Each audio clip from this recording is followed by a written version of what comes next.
ನೋಡೋಣ, ನಾನು ಸವಿತಾ ಮ್ಯಾಮ್ ಹತ್ರ ತಗೊಂಬಂದೆ. ಹೌದಾ? ಏನು? ಜಸ್ಟ್ 1500ಗೆ ಒಂದು ಒಳ್ಳೆ ಡಯಟ್ ಪ್ಲಾನ್ ತಗೊಂಬಂದಿದ್ದೀನಿ. ಒಳ್ಳೇದೇ, ಅದನ್ನ ನೀನ್ ಫಾಲೋ ಮಾಡ್ತೀಯಾ? ತುಂಬಾನೇ ಕಷ್ಟ ಅಣ್ಣ, ಮನೆ ಊಟ ತಿನ್ನಂಗಿಲ್ಲ. ಇದ್ರಲ್ಲಿ ಏನ್ ಕೊಟ್ಟವ್ರೆ ಅದ್ ಮಾತ್ರ ತಿನ್ಬೇಕು. ನಿನ್ ಫೇವ್ರೇಟ್ ಫುಡ್ ತಿಂದಿರ ಇರ್ತೀಯಾ? ಆಗಲ್ಲ ಅಣ್ಣ. ಮತ್ತೆ ಮಾಡಕ್ಕಾಗಲ್ಲ. ಅದ್ಯಾಕೆ?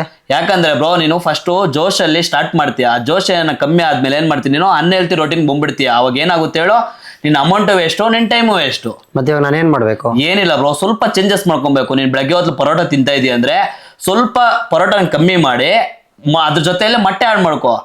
ಮತ್ತೆ ನೀನು ಮಧ್ಯಾಹ್ನ ಹೊತ್ತು 2-3 ಮೊಟ್ಟೆ ಪನ್ನೀರು ಆಡ್ ಮಾಡ್ಕೋ.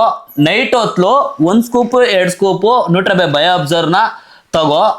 ಏನ್ ಬೇಕೋ ತಿನ್ನು ಬ್ರೋ, ಆದ್ರೆ ಕ್ವಾಂಟಿಟಿ ಕಮ್ಮಿ ಮಾಡಿ ನೀನು ಪ್ರೋಟೀನ್ ಆಡ್ ಮಾಡ್ಕೋ. ನೀನ್ ಹೇಳಿದೆಲ್ಲ ನಿಜಾನೇ, ಆದ್ರೆ ನಿನ್ಗೂ ಗೊತ್ತು ಮಾರ್ಕೆಟ್ ಅಲ್ಲಿ ಎಷ್ಟು ಫೇಕ್ ಬ್ರ್ಯಾಂಡ್ಸ್ ಇದೆ ಪ್ರೋಟೀನ್ ಅಂತ. ಅದಕ್ಕೆ ಬ್ರೋ ನಾನು ಎಲ್ಲಾ ಬ್ರ್ಯಾಂಡ್ ರೆಕಮೆಂಡ್ ಮಾಡಲ್ಲ. ನಾನ್ ರೆಕಮೆಂಡ್ ಮಾಡೋದು ಒಳ್ಳೆ ಆದ್ರೆ ರೆಕಮೆಂಡ್ ಮಾಡೋದು.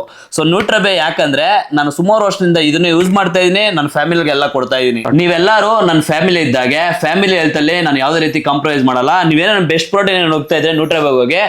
ಇದು ಎಲ್ಲಿ ಸಿಗುತ್ತೆ ಅಂದ್ರೆ ನಾನು ಬಯೋಲಿ ಸ್ಟೋರಿ ಲಿಂಕ್ ಹಾಕಿರ್ತೀನಿ, ತಗೊಳಕ್ ಮುಂಚೆ ನಾನು ಕೋಡ್ ಯೂಸ್ ಮಾಡಿ ಪ್ರತಾಪ್ ಅಂತ, ನಿಮ್ಗೆ ಅಡಿಷನಲ್ ಡಿಸ್ಕೌಂಟ್ ಬರುತ್ತೆ. ಇನ್ನೊಂದು ಇಂಪಾರ್ಟೆಂಟ್ ಬ್ರೋ, ಫಿಟ್ನೆಸ್ಗೆ ಜೋಶ್ ಬೇಕಾಗಿಲ್ಲ, ಕನ್ಸಿಸ್ಟೆನ್ಸಿ ಇರಬೇಕು. ಫಿಟ್ ಆಗ್ಬೇಕಂದ್ರೆ ಜೋಶ್ ಜೊತೆ ಅಲ್ಲ, ಓಶ್ ಜೊತೆ ಕೆಲಸ ಮಾಡಿ.